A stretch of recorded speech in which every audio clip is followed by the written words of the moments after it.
Okay, here we go. We are live. Hey, Manchick Acres, how are you? I am going to give you another email. Let me drop this in here. This email address tends to get, oh gosh, I might get about 300 emails a day in there, but I will see it. Sometimes that other one gets blocked through GoDaddy. So I'm not sure why I wasn't getting your emails, but try me there.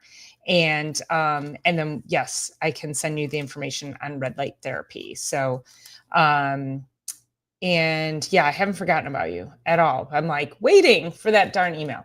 So so yeah, let's try it that way and see if that works. And we'll go from there.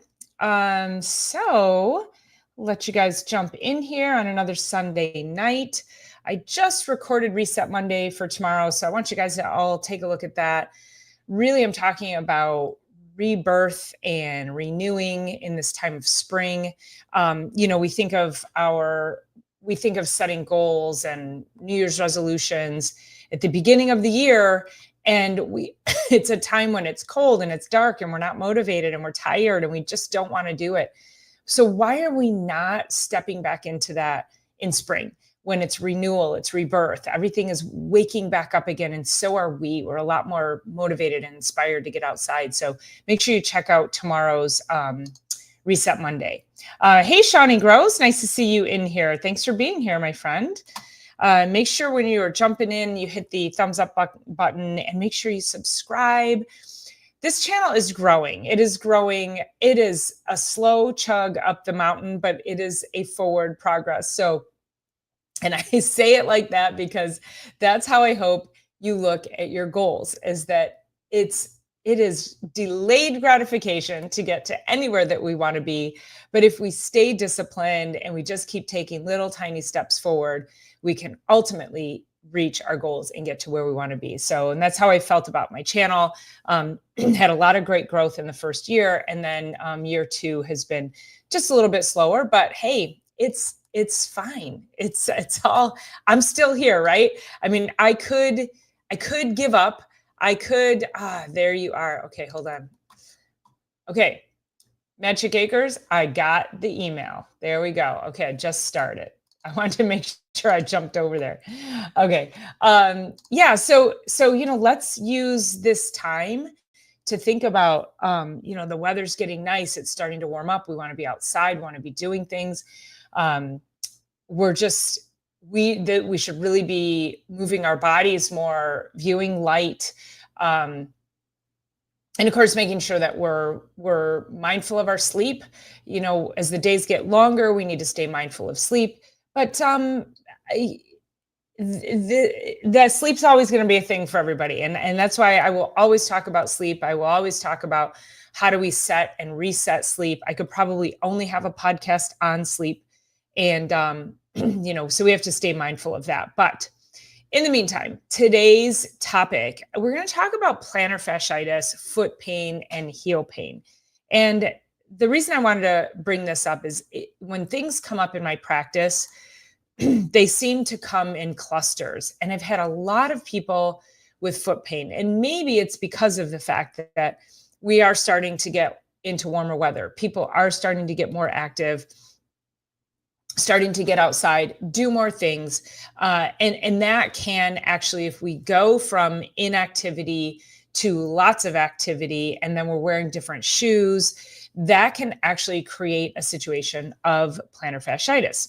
So we're going to talk about what that ultimately is. How do you get it? What causes it? Because a lot of times if you've had plantar fasciitis, just drop a thumbs up, or just say I have it or I have had it. Leave me a comment, because if you've had it, if you have it, you know that it is a crazy beast to deal with.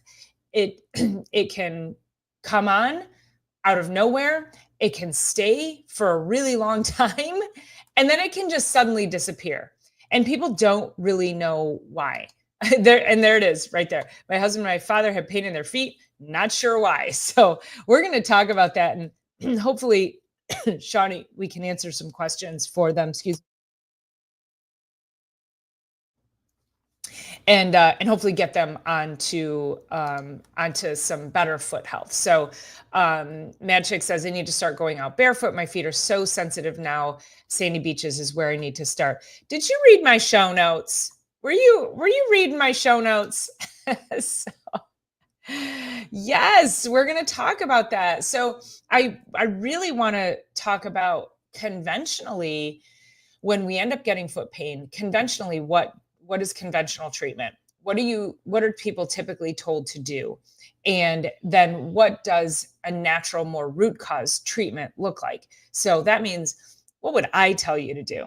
And so we're going to go through my notes here. And apparently, Mad Chick has already been looking at my notes because he's one step ahead. Okay. Shawnee says, my husband wears slippers in the house because of his foot pain. And we'll get into that too. So wearing slippers, wearing a comfortable shoe, but then there's a strategy to it. And then we're also going to talk about inflammation. So apparently, Shawnee, you're looking at my notes again too. So turmeric is amazing for inflammation. So, all right, I'm going to get into it, and I want you guys to go ahead and keep making your comments, drop your questions, because I'm going to get through them, because I do think that this is, we're on our feet all the time. We need our feet. And it's very difficult to be told, stay off your feet or wear your shoes all the time. There's some really nonsense things out there. And then there's some really powerful things that people can be doing in order to heal. So first of all, the fascia, when we talk about plantar fasciitis, for anyone who doesn't know, or who does have it but isn't really sure what's happening, is on the bottom of the foot, there's a fascia, or it's like a tendon. Think of it like a tendon. Think of it like tendonitis on the bottom of your foot. And oftentimes, people have had tendonitis, let's say in their elbow or their shoulder. That's really common. So some of you, most of you have probably had some level of tendonitis somewhere in your body. So this is kind of like tendonitis along the bottom of your foot. And what happens is, this muscle, these tendons down here, they get tight, they get overworked. The muscles of the foot can get weak, and then the muscles along the calf and the lower leg, the top of the foot, they can get weak, and nothing really functions the way they need to. These muscles can also get really, really tight, and tight muscles are weak muscles, and tight muscles will also cause things to not function mechanically the way they should. So we can end up with this kind of overcompensation of the tissues on the bottom of the foot as a way to trying to compensate for everything else around the foot and the ankle and the lower leg that isn't functioning properly. And so when it gets really annoyed and really irritated, that's when we start to get our condition called plantar fasciitis. So fasciitis, it's inflammation. Anytime you see itis on a word, it's inflammation of something. So fasciitis is inflammation of the fascia. So you have fascial inflammation, and inflammation is never comfortable. And so if we think about this, oftentimes it's go straight to the foot to take care of plantar fasciitis. But if there's inflammation, we have to look at overall diet. Now, you all know I'm on here every week. I have multiple videos on this channel talking about proper diet, anti-inflammatory diet, elimination diets, detox, and all of that. And so I would invite you just to go reference those videos that go a little bit deeper into anti-inflammatory diets. And so for today's video, I will just touch on and just say that if you have plantar fasciitis, you need to look at your diet. You need to look at what kind of inflammatory things you're putting in your body. It could be gluten, it could be dairy, it could be alcohol. You could have food sensitivities. You could have a gut issue.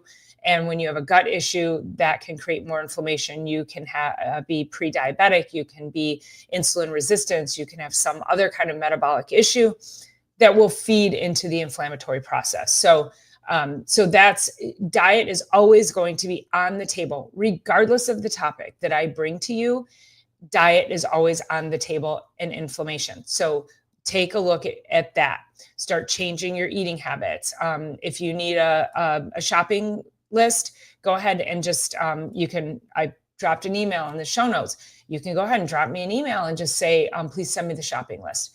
And I've got a really great, nice, clean shopping list that I can email you. There's also a link to my newsletter in the show notes. So you can go and sign up for the newsletter, and I can go ahead and send that out as well. And so I'll be doing a lot more freebies like that, like checklists and blueprints and other things like that I talk about. That'll be really easy references for you. So we have this inflammation of the bottom of the foot. It gets really tight, and so it starts to kind of tug like this. And so when it does that, so a lot of times what will happen is people have heel pain, and so then they'll go in and they'll get an x-ray and they'll be told they have a heel spur. So let me know if you've experienced that. You're told you have a heel spur, and I don't think they remove heel spurs anymore. But see, here's the deal. It's not the heel spur causing the pain. It's still the fasciitis. The problem is it's gotten so tight that it's actually started to pull away at the bone. And that's what causes the heel spur. So if you can start to manage the inflammation and the flexibility of those tissues along the bottom of the foot, you can stop it from tugging on the bone. You're getting bone pain because the tendon is pulling on the bone. It's much like when you get tendonitis in your elbow, that tendon is inflamed, super inflamed as it's attached on the bone, and it pulls away, it pulls and tugs on the bone, and it's like, it's creating bone pain. So that's where, oh my goodness, what happened to my camera? Okay, hold on. I thought something was kind of weird with my camera. Hold on one second. Let me just double check my settings here.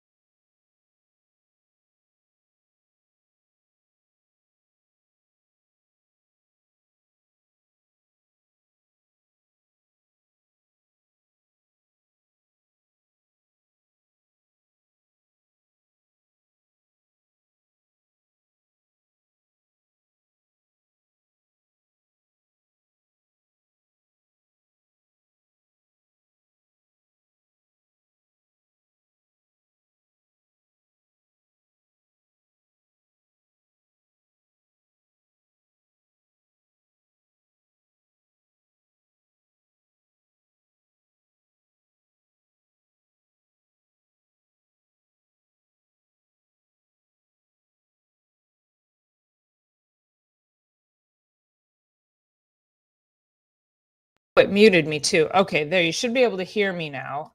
Okay, there. We're back. No idea what I didn't bang the table. I didn't bang the tower. I'm on my last leg with this camera because I feel like I'm a little max headroomy too, like a little sketchy on here. So all right, let me just jump back here and see what kind of questions and comments. Turmeric pills every day, we got that. Just makes sense. And salt water for good grounding.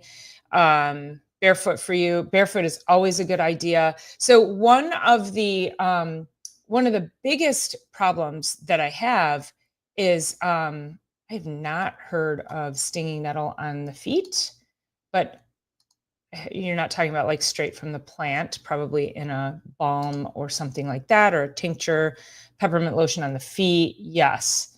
And yes, thank you, Shawnee. Thank you so much. Thank you. I appreciate you so much. So yes, thank you. And yes, I know I lost. You can hear me now though, right? So there we go. Okay, got it. All right. So here's the problem. We get this foot pain.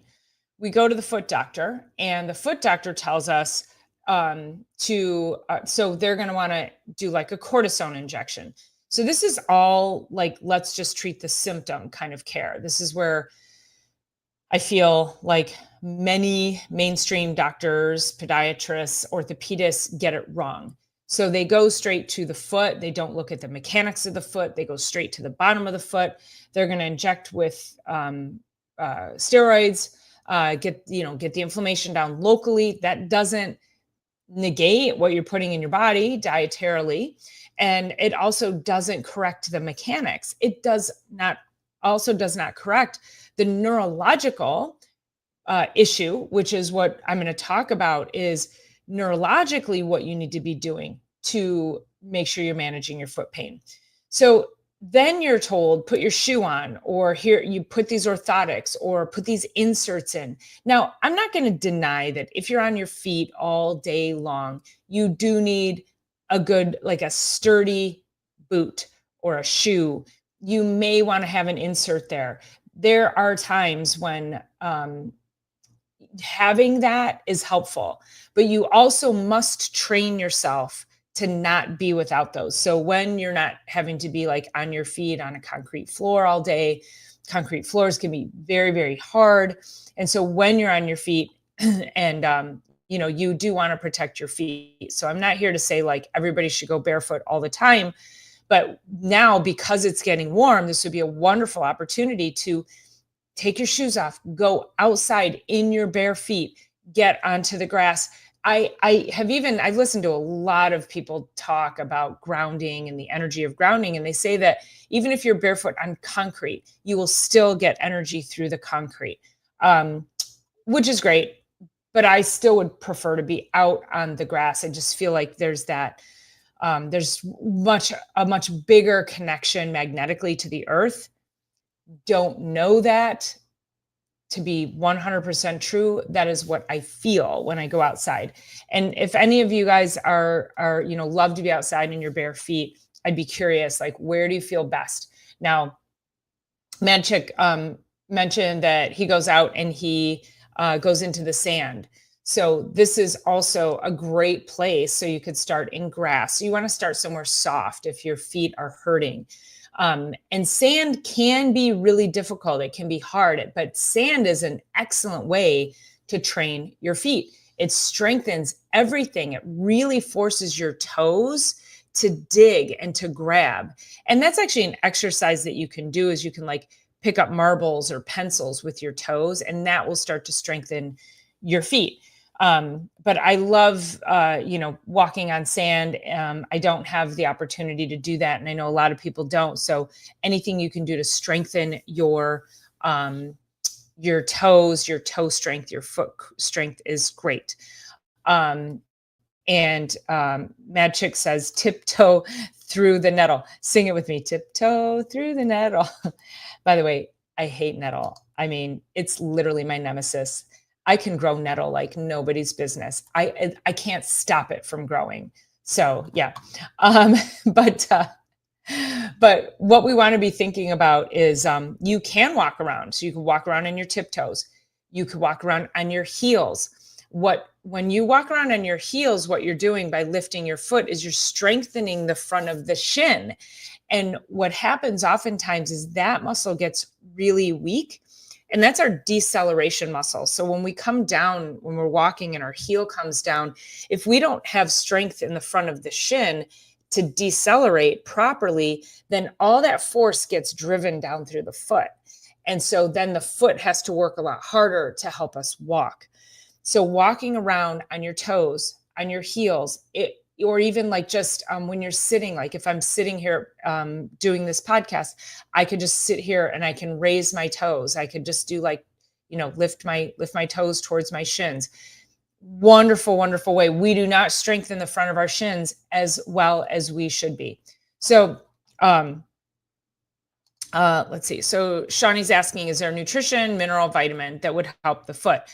It's just like anything else. So it's really looking at inflammatory processes, anything that is going to help with the fascia. So anything collagen, think tendons, ligaments, bones, but you've got to get the inflammation down. And I do love, I do turmeric every day. I take a turmeric supplement. I put cacao in there, like organic cacao. So anything high in antioxidants. And then of course your minerals. So magnesium, potassium, calcium, we're low in calcium, and we need calcium in order for a lot of our muscles, tendons, and ligaments to function properly. So really just an overall mineral support. would be helpful. And then overall making sure that we are lowering the inflammation in the diet. So let's just talk about who's at risk. If you have flat feet, that's me. I basically leave a pancake on the concrete when I come out of a pool. I have zero arch. When that happens, then you're falling more further into the side of the foot, and then that can overstretch the fascia. If you have a high arch, it can cause more tightness in the arch as well. If you're overweight or obese, if you have any kind of metabolic syndrome, so pre-diabetes or insulin resistance, you're looking at more inflammation in the body. And of course, you're going to be prone to that. In addition to the weight, if you're overweight or obese, the weight is going to affect you as well. And then women who are perimenopausal and menopausal, these hormone shifts, plantar fasciitis is one of the biggest complaints that women get once they hit perimenopause. Once that estrogen starts to go down, it's actually, estrogen is a wonderful anti-inflammatory. And so the problem is when it starts to leave our body, then all these other weird things happen. And for whatever reason, the top two things that plague women in perimenopause and menopause are plantar fasciitis and frozen shoulder. So I'll be doing another video on frozen shoulder, don't you worry. But plantar fasciitis is up there too. So we have to talk about how do we manage this even in the absence of estrogen. So if you're not taking any kind of hormone replacement therapy, what can you do? Or if you're a man and you're dealing with it, what can you do? And so where, like I said, go back to inflammation and minerals. When we get these metabolic declines, and as we start to age, and even for men, we're going to get lowered testosterone levels, and men have some level of estrogen as well. And as you know, that lowers as well. And so our ability to fight the inflammation goes down, and our ability to repair tissue goes down. It does also affect gut function. And when we affect gut function, we affect absorption. So, we get more prone to leaky gut, and we get more prone to more chronic inflammation. It becomes this like huge, ridiculous cycle, like a hamster wheel that we need to try to get off of. So standard medicine is going to tell you, and just to give you a little bit of background, before I became a chiropractor, back in it was like 1989 to 1995 or 1990 to 94, something like that. I think it was 89 to 94.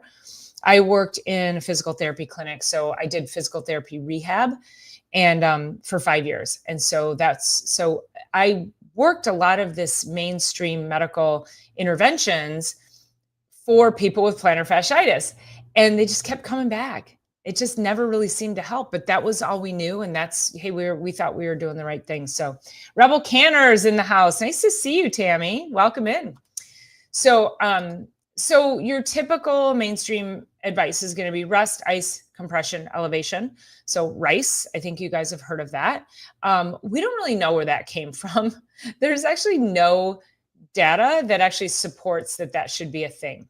However, it feels good when you do it. When something's inflamed and it's not functioning properly and it hurts, personally, I think ice feels amazing. And also resting feels amazing. But how often have you had an injury and you're like, and then maybe you got sick? This has happened to me. I've gotten sick because also I used to have chronic ankle issues, had chronic plantar fasciitis many, many years ago. And then I got sick and I was off my feet for like a week, in bed. And while I didn't have pain when I was lying down, it didn't help. It was like, oh my gosh, why did resting not help it? Because that is not root cause. That's not root cause care for plantar fasciitis. So, and I'm not saying go out and run 20 miles, but we're going to get to that. Orthotics and cushioned shoes. Again, sometimes an orthotic can be helpful, but we need to make sure that we're not getting, that we're doing other things, that we're not being 100% relying on things like our cushion shoes and our orthotics. Um, and then painkillers, so non-steroidal anti-inflammatories. So it's your Advils, and what are the other ones? Yeah. I don't take drugs, so all I can think of is Advil, Motrin. That's the other one. Tylenol. Those can actually interfere with the healing process. They actually steal what's called glutathione, so it blocks the glutathione pathway of the brain. So it can actually affect brain function. It can affect your mood, and so we don't want to mess with our glutathione pathways. So if you can avoid nonsteroidal anti-inflammatories at all costs, please do. And then of course steroid injections. That's just a local, and that's not going to take care of the whole being. Let's talk about these cushy shoes, and then the whole concept of never walk barefoot. Because I've heard people say to me, "Oh yeah, my doctor said to wear my shoes at all times and only take them off when I go to bed or when I'm taking a shower." You guys, that is the most ridiculous information I've ever heard anybody give. And and my patients will come in and say that to me, and I'm like, let's not do that. Like, you need to be able to walk in your bare feet. That's just, this is like who we are as humans. We weren't meant to be in shoes all the time. This is why we have so many chronic foot issues, is because we're wearing shoes thinking that, oh, I need to be in shoes all the flipping time. I have friends who refuse to take their shoes off in their own home, and they will walk around in their shoes until they have to go to bed. And I'm like, that is just like, it's gross. Take your shoes off when you go in your house. That's kind of how I feel about shoes in the house. So if you ever come to visit me, you got to take your shoes off. But anyway, so Skechers is like the one that I really think of. So Skechers has these gigantic cushy heels, cushy platforms, and then Skechers has this rocker on it, right? So this is what they advertise it. They're like, helps propel you forward. So it makes your body lazy. It propels you forward, but it makes your body lazy. And then again, your tendons, ligaments, bones, like nothing knows how to orchestrate to actually get you to walk the way you need to walk. So I can see the video getting all weird and sketchy again. So I'm trying not to bang the table so the camera stays on. So we want to avoid these cushy shoes at all costs. You can actually they have now barefoot shoes. I have a pair on order, and what I've noticed, I've looked at a bunch of different ones, and they are really inexpensive. There are some really high quality ones for not that much money, under $100, under $50. And so, if you're spending $200 on a pair of running shoes, maybe you want to rethink that. If you're going to go hike some major mountain and you spend $200 on a really good pair of hiking boots, that's a different story. But we're just talking about like every day. So when you are wearing these huge cushy things and then you take your shoes off, now what happens is your brain doesn't know where it is. Your brain is relying on your feet to tell it where it is in space. And now what happens is you've basically taken your feet out of the marshmallows, and your brain's like, whoa, we don't know what to do. So you lose your ability to balance and coordinate movements. So this is called proprioception, the brain's ability to know where you are in space. And it does that by touch, by feel. We have all these proprioceptors in our hands and our feet everywhere, that help us understand where we are. And when we sit in these cushy shoes, we ruin it. We diminish the brain's ability to know where it is and what it needs to do. And so now the feet don't know what to do. And now the feet are kind of sloppy and they're weak. They don't have the strength in them that they need to actually do what they need to do properly. So I have a bunch of videos that I've done on gait, so walking, balancing on one foot. There's so many different ways that you can retrain your foot. So one of the simplest things is just to stand barefoot. If you can do it into the grass, even better. But if you're inside, that's fine too. But get into your bare feet and then just stand and raise one leg. And that's it. And you'll notice, and this is like really where people, they'll go, I can't do that because they're shaking, right? So you're going to be kind of wobbly and shaky. And they're like, well, I can't do it. And so they don't do it. And I'm like, no, that's actually how you train your brain. Like all that shakiness, that is your brain, it's your nervous system. You're strengthening the neural pathways that your body needs to help you balance and coordinate, to strengthen. Like you'll notice in the videos that I have, and I actually show close-ups so that when the foot is on the ground and it's doing this, you see all the tiny little muscles in the foot and the ankle firing. And that's what it's supposed to do. So stand on one foot for 30 seconds to a minute every day, a couple times a day. You will notice a dramatic change.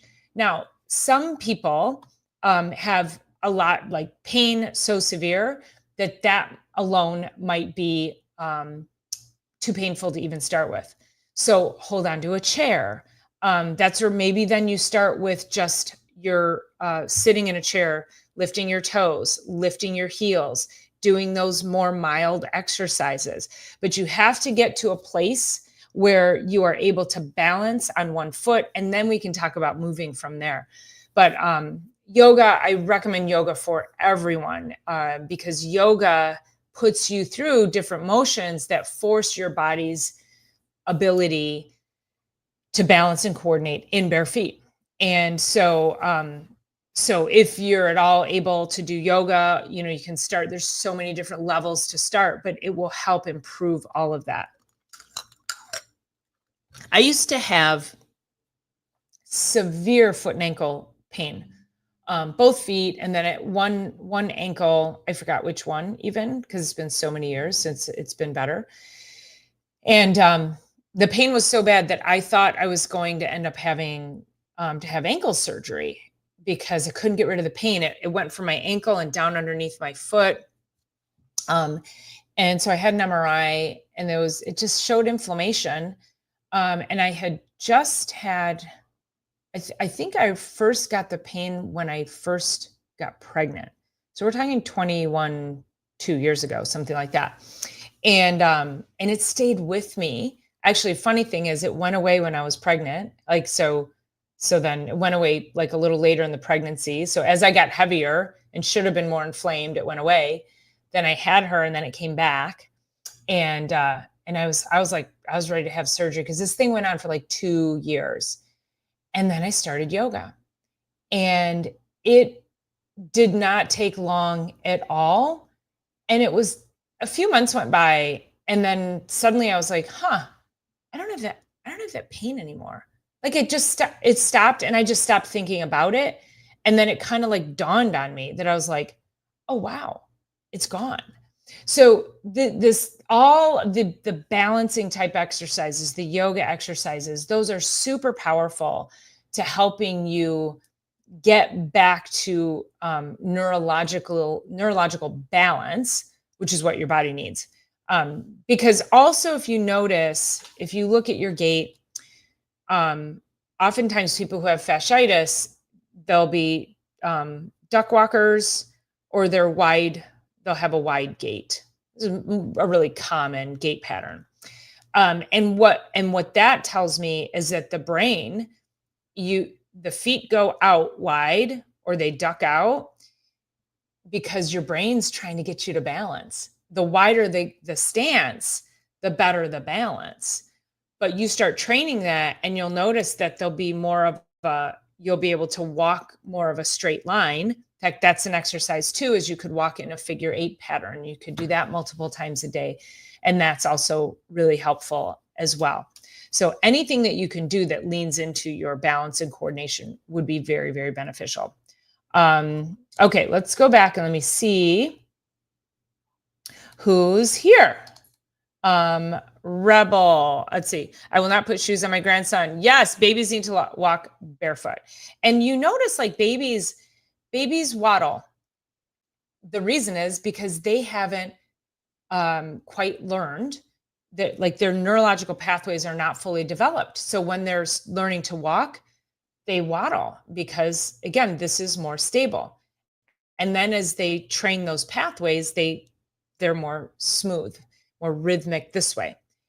And then you notice as we get older, we go back into a waddle because we lose that every time we have some kind of an injury, or we get tight muscles that bind our hips, and our gait changes, and our anatomy changes, and then we start to walk differently. And somebody who has a duck walk, who's 50, 60 years old, they didn't start off like that. They weren't a baby and started off like that. That is a developmental process that took place based on injuries, based on lack of flexibility, based on um, other processes that they just were not paying attention to. So making sure, this is why yoga is so great, because it gets you back into the flexibility, the balance, and the coordination.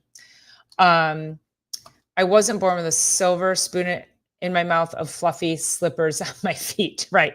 Yeah. Nobody has fluffy slippers on their feet. Um, I had a pair of those once. They were terrible for my back. I'm assuming you're talking about the Skechers. And then, yeah, Tammy says Skechers hurt my feet. They're terrible. Now, I will say I have a pair of Crocs. So they're flat footbed. We call that a zero drop. So like a Sketcher would be it has an angle, but my Crocs have a zero drop. So it's just enough rubber underneath my feet. So like when let's say I'm cooking, and on a Saturday or Sunday, I could be in the kitchen 4 or 5 hours.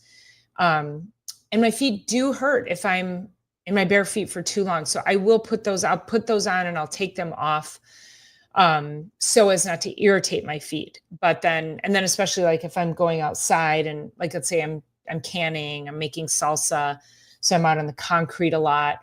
I will have those on, and you do need to protect your feet sometimes against certain surfaces that you might be walking on. So, you're not going to want to go walk on a gravel road in your bare feet. That's not going to be very smart. So, hey, Laura, welcome in. Nice to see you, my friend. And then there is Bill, and we got Silly Lily in the house. Good morning, afternoon, evening. Yeah, I love that we can say that because we have people from around the globe. Hey guys, make sure you are hitting the thumbs up button. And then if you are new to the channel, please hit the subscribe button. Appreciate it. And please share out these videos, and we can continue to go. I really appreciate that. Really says, I walk up to a windowsill, place my hands on it to steady myself. Is that like as an exercise? Laura says, I wear leather sole moccasins most of the time. Outstanding. Yeah. It's a natural, it's a natural textile. It protects your feet. Um, and there's Happy Mac. How are you, my friend? There's P squared. P squared's in here lurking. Kenny can't be far behind. Where's Kenny? Kenny's always a lurker too. So, okay, I just want to make sure you guys didn't have any questions in there. Okay, so that's we want to really be mindful of our footwear. Now, one of the things with footwear too, a lot of times you'll see I lift my feet and then lower them. Yes, perfect, good. And so yeah, so up on your toes, down, up on your toes, and then do it the other way too. Toes up, so on your heels and down, on your heels and down. Yep. Um, and so oftentimes what you'll um, see information wise, treatment wise, like if you Google plantar fasciitis, and it will tell you to wear shoes with a wide toe box. If you have plantar fasciitis, wear shoes with a wide toe box. So here's the problem with that, is that wide toe boxes don't always solve the problem. So I've also done some videos on this too, where I talk about a straight lasted shoe or a curved lasted shoe. So if you look at the bottom of the shoe, hold on, let me grab a shoe.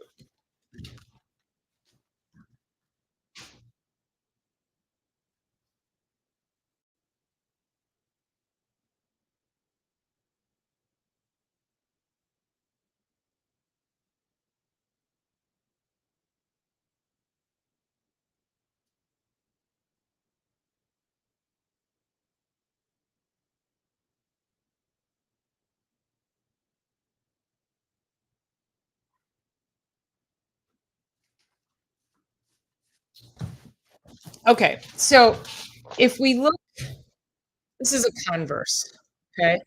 So you look at the outside edge, and the outside edge is pretty straight, and then, of course, you can see that it curves in here too on the toe. These shoes are, like, 20 years old, so don't judge, okay? So but you see how it brings that in there too, so it squeezes the toes. This is a bunion maker. Yes, a wide toe box would be helpful, but if this had what was called a curved lasted shoe, so instead of straight up and down, you'll see here, I don't know if you can see that. So that curves off to the inside of the foot. So, let's see if this one's any better. Okay, so you can see how that curves off that way a little bit. So that's a curve last shoe. So if you're like, I've gotten, and I've talked with patients about this too. I think maybe I've even had this discussion on this channel, and people have said I've bought wide toe box shoes, they still hurt my feet. It's because they might still be a straight last. So like Hoka's, horrible. Like Hoka's are, I don't even, they must have a really good marketing campaign. They're super cushy, like they're no better than Skechers, and they're straight lasted shoes and they're wide. So like Hoka's would kill my feet, and I already know that. I would never spend the money, and they're really expensive shoes. So, so you want to look at like New Balance. I know are straight lasted shoes. Brooks are straight lasted. Some Nikes are straight, and some are curved. Um, all Asics are curved. Adidas are curved. So when you go in and you buy new tennis shoes, or you start looking, look at the bottom of the shoe, and if it looks like it curves off, it might be a better shoe for you. I personally, I can only wear a curve lasted shoe. I can't wear a Brooks or a New Balance, even though it's wide and it's a straight last. So my toe still, my big toe still bumps up against it and wants to tuck in, and it's still a bunion maker. So, and I don't have bunions, so I'm really mindful of how I wear my shoes. So do look for that. Don't just look for a wide toe box shoe. You're going to want to look for something that has and if you're somebody, you're like, I can never wear Adidas, I can never wear what's the other one I said that had a curve last, Asics.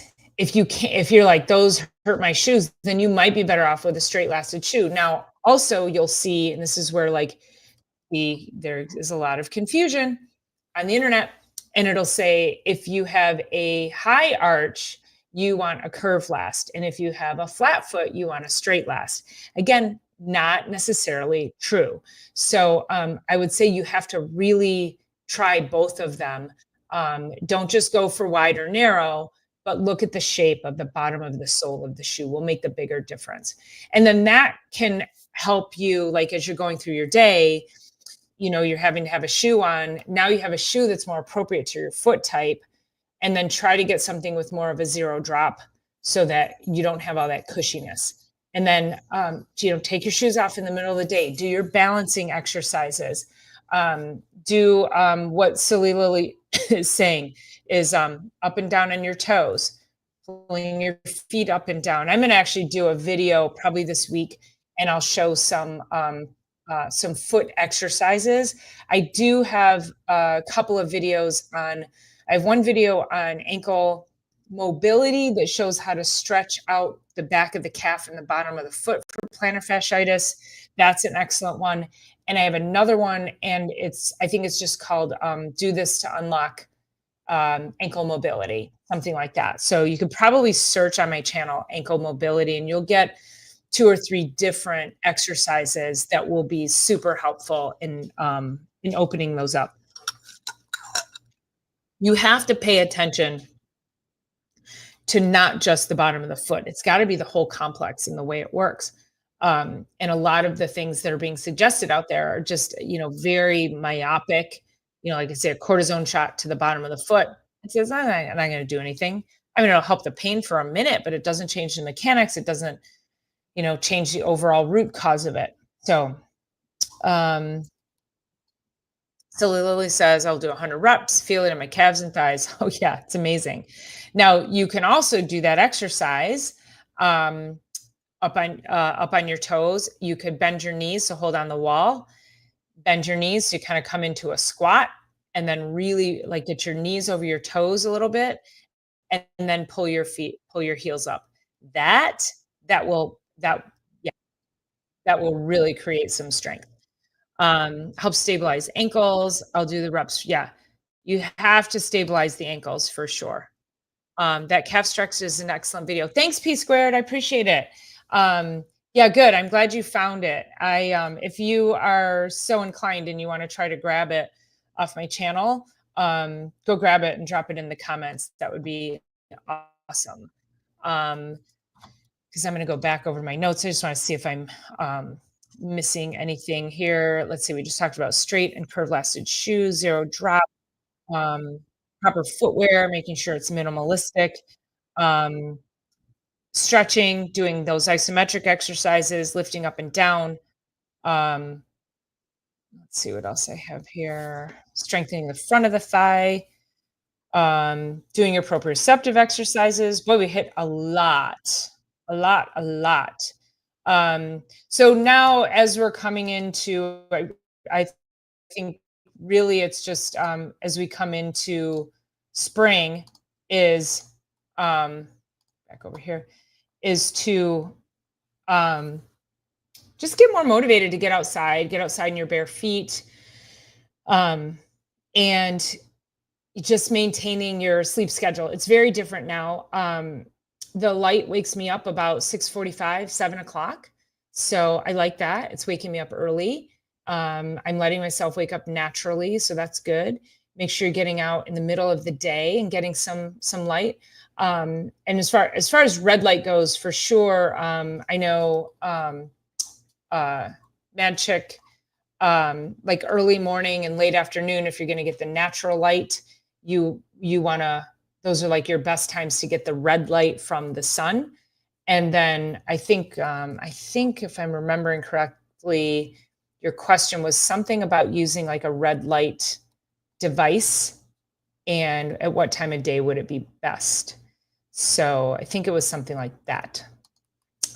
A downhill skier I knew would do wall squats to strengthen his legs back up against wall for support. Yes. Yeah. And wall squats are amazing. And you got to you got to get your knees over your toes. So, hey, thanks for dropping that P squared. So P squared just dropped in the YouTube video of the ankle. Let's see if I put a star on there. Does that pin it? No. Yeah, I think it might pin it. So yeah, thank you so much. So everybody should grab that video and do that video, and then share that with a family member or somebody who could benefit from that. So okay, let's see. I think that's about it that I had for my notes today, you guys. I really just, my goal was to just dispel some common misconceptions about plantar fasciitis. You're being told to do the wrong thing for healing. You're not getting to the root cause. You're being told to do things that just really aren't supported. And the more we can support the brain, the nervous system, your balance, your coordination, retrain your feet to know where they are in space, so that your balance will improve. You'll start to notice that, gosh, some of the gait training videos I have is with this young kid, Austin. So I have a duck walk. He's a big duck walker. He's only like 22 years old. And so we're really working to fix his duck walk. And we've done, he's done incredible. I just did a video on him a 3 weeks ago, where he can touch his toes, he can touch his hands to the floor. And a year or so ago, when he started care, he couldn't get past his knees. So we've done an incredible job. And this is like chiropractic's powerful because it changes the neurology of the body. It improves the flexibility of the nervous system. So he can now get to touch the floor. So his flexibility is improved. We're working with his gait. He was a big duck walker because he was so tight that his feet were way out here. His body was looking for stability by being way out here when he walked. And it was causing him foot problems, and he had collapsed arches, and he had fasciitis along with it. So, I've given him all of these training exercises that I'm telling you guys about. And we did that video a couple weeks ago, and he can touch the floor. Well, then he came in last week sometime, and I said, what's going on? Like, he looked like he was walking like he was when he first came in over a year ago. And he said he'd been doing inventory at his work, and he'd been like bending over. It was a lot of repetition. He was, bending over and like in positions for long periods of time, working, 10 to 12 hour days. It was very stressful, and it wound up his nervous system again.